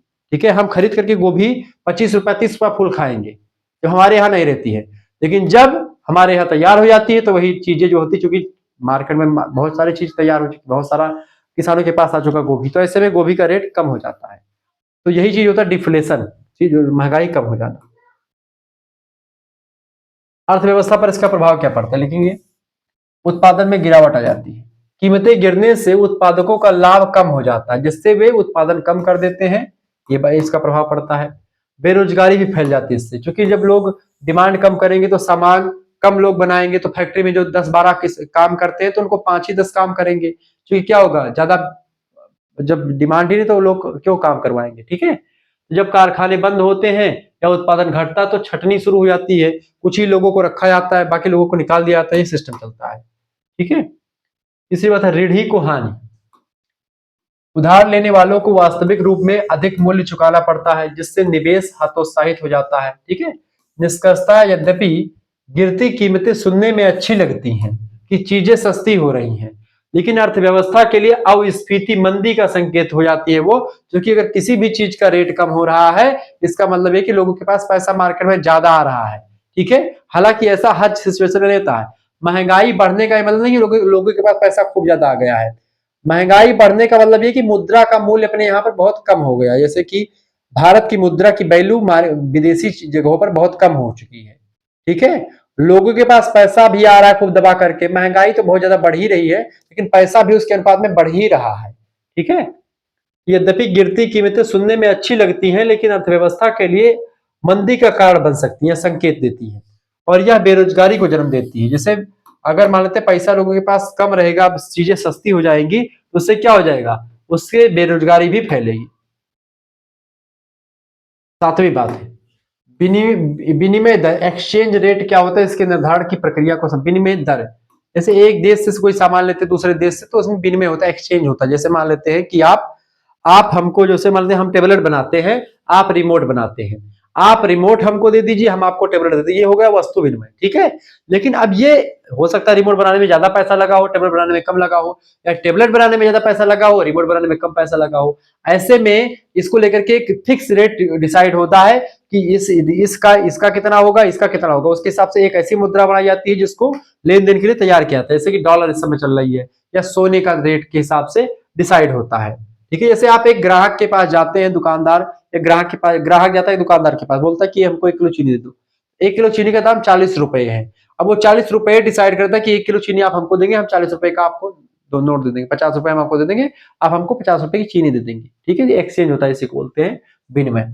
लेकिन इसी को जब अंतरराष्ट्रीय आप व्यापार में देखते तो ये विनिमय अलग हो जाता है। देखेंगे विनिमय दर वह दर है जिस पर एक देश की मुद्रा को दूसरे देश की मुद्रा में बदला जाता है। जैसे कि उदाहरण के रूप में, जैसे अपने यहाँ का मतलब अमेरिका का 1 डॉलर है, US डॉलर, और जो है भारत का 83 रुपया, पहले था 83 रुपया, अब कितना हो गया, अब कम से कम 90-92 रुपए चल रहा, 92 रुपए मान लेते हैं। 1 डॉलर में 1 रुपए, मतलब 1 डॉलर 92 रुपए के बराबर, इंडियन रुपए के बराबर। आप सोचो 92 रुपया, अमेरिका का 1 रुपया और भारत का 92 रुपया एक बराबर होता है, यही होता है विनिमय दर। ठीक है, निर्धारण कैसे होता है इसकी समझते, निर्धारण की प्रक्रिया हेडिंग डालेंगे, लिखेंगे आधुनिक अर्थव्यवस्थाओं में विनिमय दर का निर्धारण विदेशी विनिमय बाजार में मांग और आपूर्ति की शक्तियों के द्वारा होता है। मांग एंड जो आपूर्ति होती है, डिमांड एंड सप्लाई की जो शक्तियां होती है, उसी के द्वारा विदेशी विनिमय जो है बाजार में डिसाइड होता है चीजों को। मुद्रा की मांग, जब हम विदेश से सामान आयात यानी खरीदते हैं या विदेश घूमने जाते हैं तो हमें विदेशी मुद्रा की मांग होती है। अब विदेशी मुद्रा की मांग हमको होती है तो हम विदेशी मुद्रा खरीदते हैं। तो किस देश की मुद्रा की मांग सबसे ज्यादा है, वो उसका रेट ज्यादा होगा। मुद्रा की आपूर्ति, जब हम अपना सामान विदेशों को बेचते हैं, निर्यात करते हैं, तो हमें विदेशी मुद्रा प्राप्त होती है, जिससे उसकी आपूर्ति बढ़ती है। ठीक है, यानी विदेशी मुद्रा, किसके पास कितनी विदेशी मुद्रा होती है वह देश उतना ही अमीर माना जाता है। जहां विदेशी मुद्रा की मांग और उसकी आपूर्ति एक दूसरे के बराबर हो जाती है, यानी कि मुद्रा की, आपकी विदेशी मुद्रा की मांग हमारी कितनी है और विदेशी मुद्रा की आपूर्ति हमारे पास कितनी, दोनों अगर बराबर है तो ठीक ठाक है, नहीं बराबर है तो वही दिक्कत कर जाता है। वही संतुलन विनिमय दर कहलाता है, जो हमारे एक्सचेंज तब आयात और निर्यात के बीच में बराबर होता है, वो उसी को विनिमय दर कहते हैं। यदि मांग बढ़ती है दोस्तों तो विदेशी मुद्रा महंगी हो जाती है, यानी रुपए की वैल्यू गिरती है वहां पर। ठीक है। निष्कर्षतः विनिमय दर किसी देश के अंतरराष्ट्रीय व्यापार की शक्ति और आर्थिक स्थिरता का आईना होता है। अगला क्वेश्चन, 8वां क्वेश्चन से आपका लघु उत्तरीय का, इसके बाद फिर दीर्घ उत्तरीय प्रश्न हम चर्चा करेंगे। अर्थव्यवस्था के क्लासिकल स्कूल की मुख्य मान्यताओं का वर्णन कीजिए। बताइए। शास्त्रीय स्कूल, क्लासिकल अर्थशास्त्र, जैसे एडम स्मिथ अर्थशास्त्र के जनक है। जेबीसी का बाजार का नियम बड़ा फेमस है, तो जेबीसी, एडम स्मिथ, इनका मानना था, ये सब क्लासिकल अर्थशास्त्री हैं। इनका मानना था कि अर्थव्यवस्था हमेशा पूर्ण रोजगार की स्थिति में रहती है और सरकार को बाजार में हस्तक्षेप नहीं करना चाहिए, बाजार अपने आप से चलता रहता। सरकार को बाजार में हस्तक्षेप नहीं करना चाहिए, सरकार को अलग रहना चाहिए, बाजार अपने आप काम कर लेगी। ठीक है। मुख्य मान्यता यह है दोस्तों, जेबीसी का बाजार का नियम क्या कहता है? जेबीसी कहते हैं कि पूर्ति अपनी मांग स्वयं सृजित कर सकती है, यानी पूर्ति जो होती है, अगर आपने सप्लाई ठीक ठाक मात्रा में की है तो मांग अपने आप आएगी, ऑटोमेटिक मांग बढ़ेगी, यानी जितना उत्पादन होगा वह सब बिक जाएगा, कोई धरा नहीं रह जाएगा, ऐसा जेबीसी का बाजार का नियम कहता है। पूर्ण रोजगार, दूसरी बात, पूर्ण रोजगार। अर्थव्यवस्था में बेरोजगारी केवल अस्थायी होती है, यानी अर्थव्यवस्था में जो बेरोजगारी होती है दोस्तों केवल अस्थायी होती है, कुछ समय के लिए ही बेरोजगारी होती है। बाजार की शक्तियां यानी कीमत और मजदूरी इसे अपने आप ठीक कर लेते हैं। ठीक है, उसमें आपको कुछ करना नहीं, सरकार को कुछ हस्तक्षेप करने की जरूरत नहीं। तीसरी बात, स्वतंत्र बाजार, यानी सरकार को व्यापार में हस्तक्षेप नहीं करना चाहिए। अदृश्य हाथ बाजार को संतुलित रखता है, यानी कि वो ऑटोमेटिकली सब कुछ ठीक चलता है बाजार। चौथी बात, लचीली मजदूरी और कीमतें, यदि बेरोजगारी बढ़ती है तो मजदूरी गिर जाएगी। मजदूरी इसलिए गिरेगी क्योंकि बेरोजगार बहुत ज्यादा है, तो मजदूरी लोग 100 रुपए में ही करना पसंद, मतलब 100 रुपए भी मिल जाए तो भी मजदूरी कर लेंगे, क्योंकि बेरोजगार है तो कुछ भी मिल जाए भाग्य। मतलब कि ऐसे क्या होता है कि भाई ऐसे मान लेते हैं कि 100 लोग काम करते हैं, अब 50 ही लोग काम कर रहे हैं, मतलब डिमांड है कितने की? डिमांड है 50 ही लोगों की, तो लोग कहेंगे भैया हमको को रख लो चाहे 100 रुपया दियो। ठीक है, तो इसलिए जिससे मालिक फिर से लोगों को काम पर रख लेंगे। निष्कर्षतः क्लासिकल विचार जो है 1929 की महान मंदी तक बहुत प्रभावी रहे, जिसके बाद कीन्स के विचारों ने इसे सुधार किया और प्रोफेसर कीन्स ने इन विचारों के हिसाब से इसमें इसकी आलोचना करके इसको आगे और अच्छे तरीके से बनाया। ये रहे आपके लघु उत्तरीय क्वेश्चन। अब हम चर्चा करेंगे दीर्घ उत्तरीय प्रश्न के बारे में। हमारा दूसरा चैनल है को करिकुलर मास्टर और शुक्ला डिपार्ट पर आप यह वीडियो देख रहे हैं। ठीक है, इसको चीजों को बढ़ाने का प्रयास। आप दीर्घ उत्तरीय प्रश्न को देखते दोस्तों, देखेंगे। पहला प्रश्न आपका, राष्ट्रीय आय की परिभाषा दीजिए तथा इसके मापन की विभिन्न विधियों का सविस्तार वर्णन कीजिए। मापन, राष्ट्रीय आय को मापा कैसे जाता है? देखिए, राष्ट्रीय आय किसी देश की अर्थव्यवस्था की प्रगति को मापने का सबसे महत्वपूर्ण पैमाना होता है। एक निश्चित समय अवधि यानी सामान्य एक वर्ष, सामान्यतः एक वर्ष की बात की जाती है, उसके दौरान किसी देश की सामान्य निवासियों के द्वारा उत्पादित अंतिम वस्तुओं और सेवाओं के मौद्रिक मूल्य। जैसे मैंने बताया था कि कार, अब कार में टायर और इंजन लगा हो तो इंजन और टायर का दाम नहीं जुड़ेगा, कार बनी है उस इंजन और टायर से मिला करके तो कार का दाम जुड़ेगा। तो वही होती है अंतिम वस्तुएं और सेवाएं। अंतिम वस्तुओं और सेवाओं के मौद्रिक मूल्य के योग को राष्ट्रीय आय कहा जाता है। इसमें विदेशी से प्राप्त शुद्ध कारक आय भी शामिल करी जाती है, विदेशियों से प्राप्त जो आय होती है वो भी। राष्ट्रीय मापन की प्रमुख विधियां, पहली विधि उत्पाद विधि, प्रोडक्ट मेथड, इसे मूल्य वर्धित विधि भी कहा जाता है। इस विधि में क्या होता है कि अर्थव्यवस्था के विभिन्न क्षेत्रों जैसे कृषि, उद्योग या सेवा के द्वारा किए गए कुल उत्पादन की गणना इसमें की जाती है उत्पादन के आधार पर। दूसरा होता है, अच्छा, इसमें केवल अंतिम वस्तुओं का मूल्य लिया जाता है, ठीक है, ताकि दोहरी गणना से बचा सके। सूत्र यह कि सकल मूल्यवर्धन बराबर उत्पादन का मूल्य माइनस मध्यवर्ती उपभोग, ठीक है, ये शामिल होता है। आय विधि की बात की तो ये होता है, उत्पादन विधि पहली हो गई, दूसरी आय विधि, इनकम मेथड। इस विधि में उत्पादन के विभिन्न साधनों को प्राप्त होने वाली, उससे प्राप्त होने वाली जो आय होती है उसको जोड़ा जाता है। उत्पादन के लिए 4 साधन होते हैं। पहली बात है मजदूरी और वेतन, श्रमिकों को उनके श्रम के बदले प्राप्त आय भी शामिल होती है। लगान रेंट, भूमि के उपयोग के बदले प्राप्त आय। तीसरी होती है ब्याज, इंटरेस्ट, पूंजी के उपयोग के बदले प्राप्त आय। और लाभ, उद्यमी को उससे जो मतलब उसके जोखिम के बदले जो प्राप्त आय हुई है, इन सभी को इंक्लूड किया था, तो आय विधि होती है ये। ठीक है, इन सबको जोड़ने पर साधन लागत पर शुद्ध घरेलू उत्पाद जो होता है जीडीपी प्राप्त होता है, उसी से हम राष्ट्रीय आय निकाल लेते हैं। अगला व्यय विधि, कोई व्यक्ति कितना खर्चा कर रहा है इसके हिसाब से।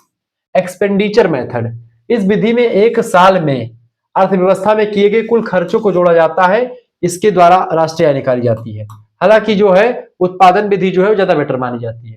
पहली निजी उपभोग व्यय, सी जिसको कहते हैं, परिवारों द्वारा किया गया खर्चा, ये इसमें शामिल होता है। सरकारी व्यय, जी, सरकार के द्वारा सेवाओं पर किया गया खर्चा इसमें शामिल होता है। निवेश व्यय, इसको आएगा इन्वेस्टमेंट, नई संपत्तियों पर किया गया व्यय, ये जो खर्चा होता है ये सब इसमें शामिल होता है। इसके अलावा शुद्ध निर्यात, एक्स माइनस एम, जिसको निर्यात और आयात का अंतर जो होता है उसको भी इसमें शामिल करते हैं। कितना खर्चा खरीदा कितना बेचेगा उसके बीच में डिफरेंस क्या है। जीडीपी बराबर सी प्लस आई प्लस जी प्लस एक्स माइनस एम, इन सभी को जोड़ ले जाकर के आपका जीडीपी बनता है और इस तरीके से राष्ट्रीय आय निकल जाती है, ग्रॉस डोमेस्टिक प्रोडक्ट निकल जाता है। निष्कर्षतः यद्यपि तीनों विधियों से प्राप्त परिणाम सैद्धांतिक रूप से समान होने चाहिए, लेकिन व्यवहारिक रूप से आंकड़ों की उपलब्धता के आधार पर अलग अलग देशों में अलग अलग विधियों का प्रयोग होता है ताकि जो है आय की गणना की जा सके।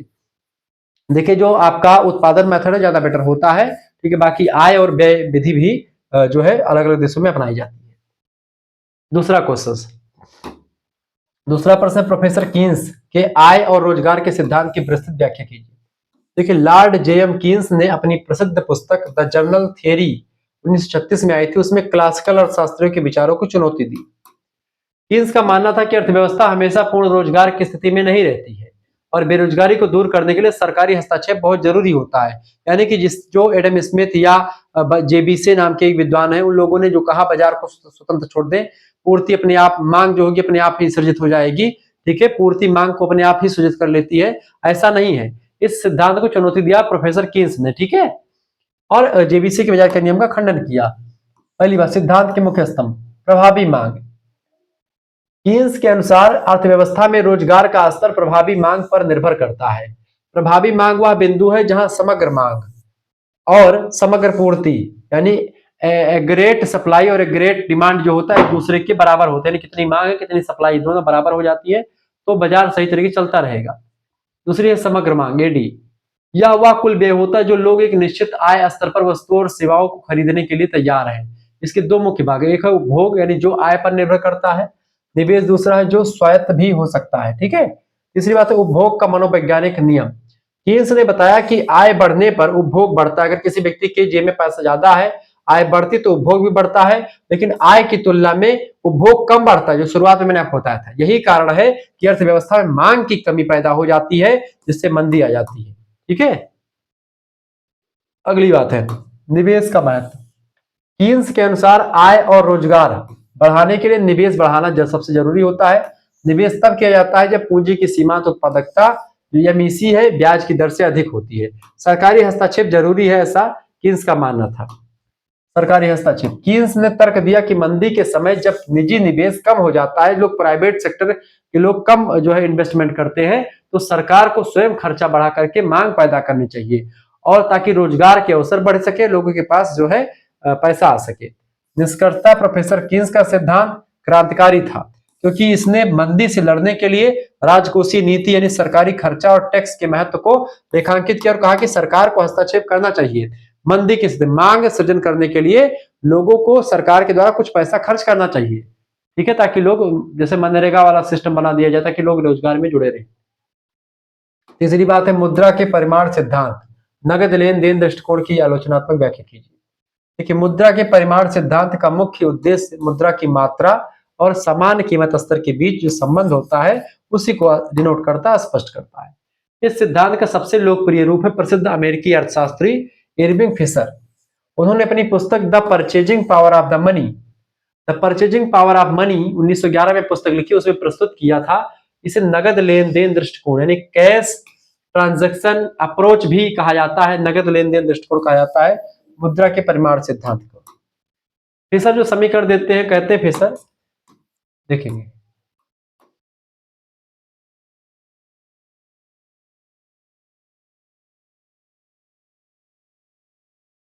फिशर का समीकरण, फिशर ने अपने सिद्धांत को एक समीकरण के माध्यम से समझाया है। जैसे एमबी बराबर पीटी, बाद में साख मुद्रा को जोड़ करके m b plus m dash b dash बराबर पीटी कर दिया इन्होंने, किसने, फिशर साहब ने। तो एमबी बराबर पीटी जो होता है फिशर का समीकरण है। समझते हैं इसको क्या होता है। यम का मतलब है वैधानिक मुद्रा की मात्रा, नोट और सिक्के को यम कहा जाता है। वी जो है मुद्रा का चलन वेग है, एक नोट कितनी बार हाथ बदलता है। जैसे एक नोट मैंने 50 को दिखाता है कितनी हाथों में जाएगा, फिर कितने हाथों, तो उसको दिखाता है वी। यम डैश जो होता है शाख मुद्रा यानी चेक ड्राफ्ट, ये सब यम डैश दिखाता है। वी डैश शाख मुद्रा का चलन वेग को दिखाता है। पी जो होता है समान कीमत स्तर को दिखाता है। और जो टी होता है व्यापार की जाने वाली वस्तुओं और सेवाओं की कुल मात्रा को दिखाता है। ठीक है। सिद्धांत की मुख्य बातों की अगर बात की दोस्तों, तो प्रत्यक्ष संबंध फिशर के अनुसार यदि अन्य बातें समान रहें, जैसे कि वी और टी स्थिर रहे, तो मुद्रा की मात्रा जो यम होती है और कीमत स्तर जो पी होता है उसके बीच सीधा और अनुपातिक संबंध होता है। यदि मुद्रा की मात्रा दोगुनी कर दी जाती है तो कीमतें भी दोगुनी हो जाएंगी, ऐसा जो है प्रोफेसर फिशर का मानना था।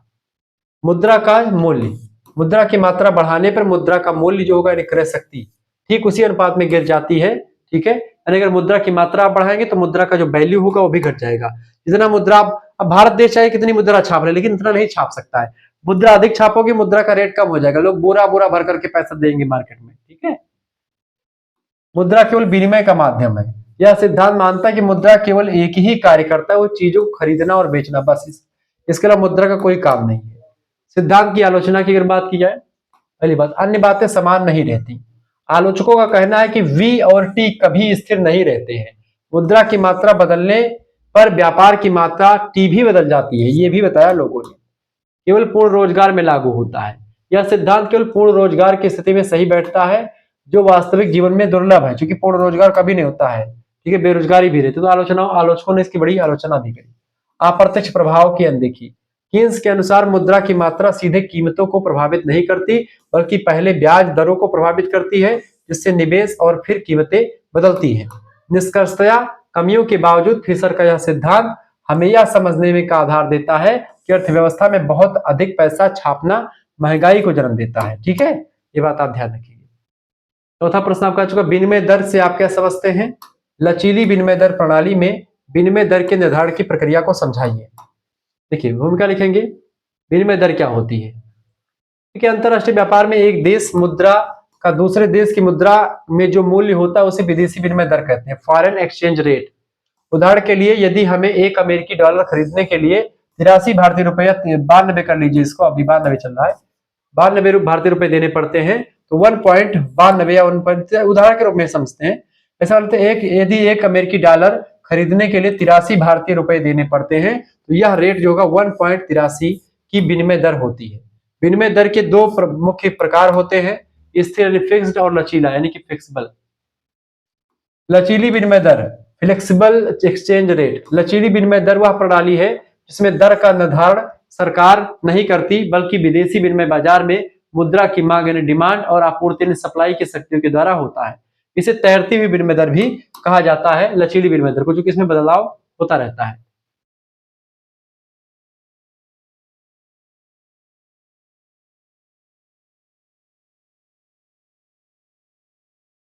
विनिमय दर का निर्धारण की प्रक्रिया देखते हो, विदेशी मुद्रा की मांग, उसके ऊपर देखिए, हमें विदेशी मुद्रा की आवश्यकता तब होती है जब हम विदेशों से वस्तुओं और सेवाओं का आयात यानी खरीदते हैं, हम विदेश घूमने जाते हैं और वहां निवेश करते हैं, तो हमको जरूरत है विदेशी मुद्रा की। चौथी बात, विदेशी मुद्रा की मांग और उसकी कीमत में उल्टा संबंध होता है। यदि डॉलर महंगा होगा तो लोग कम डॉलर मांगेंगे, और डॉलर जो सस्ता होगा तो लोग ज्यादा डॉलर मांगेंगे। ठीक है, विदेशी मुद्रा की आपूर्ति, विदेशी मुद्रा हमारे देश में तब आती है जब हम अपने देश का सामान विदेशों को बेचते हैं। विदेशी पर्यटक हमारे देश में आते हैं तो विदेशी मुद्रा हमको प्राप्त होती है। विदेशी लोग हमारे देश में निवेश यानी जो है एफडीआई करते हैं, तो उससे भी, ठीक है, निवेश करते हैं, एफडीआई करते हैं, तो भी हमारे पास विदेशी मुद्रा आती है। विनिमय दर और आपूर्ति में सीधा संबंध होता है, बात भी ध्यान रखिए। संतुलन विनिमय दर, जिस बिंदु पर विदेशी मुद्रा की कुल मांग डी उसकी कुल आपूर्ति यस के बराबर हो जाती है, उसी बिंदु को बेटा विनिमय दर का निर्धारण होता है, इसे समता दर भी कहते हैं। परिवर्तन का प्रभाव, यदि किसी कारण से डॉलर की मांग बढ़ जाए, जैसे हम विदेश से ज्यादा तेल खरीदे तो डॉलर की मांग बढ़ जाती है, तो विनिमय दर बढ़ जाएगी, रुपया कमजोर हो जाएगा, ये दिक्कत आती है। यदि हमारा निर्यात बढ़ाया जाता है या हम अगर हमारे पास ज्यादा जो है सामान है हम बेचते हैं, आपूर्ति बढ़े तो रुपया मजबूत होगा। अगर हमारे पास ज्यादा सामान बनाते हैं, हम ज्यादा संसाधनों का दोहन करते हैं, ज्यादा बेचते हैं मार्केट में विदेशों को चीजों को, तो विदेशी मुद्रा हमारे पास ज्यादा होगी। ऐसे में हमारा जो रुपया का दाम है वो बढ़ जाएगा। अभी रुपए की वैल्यू बहुत डाउन है, अगर हम चीजों को बना करके बेचेंगे विदेशों को तो हमारी विदेशी मुद्रा हमको प्राप्त होगी। इससे क्या होगा, हमारे रुपए का दाम भी बढ़ेगा।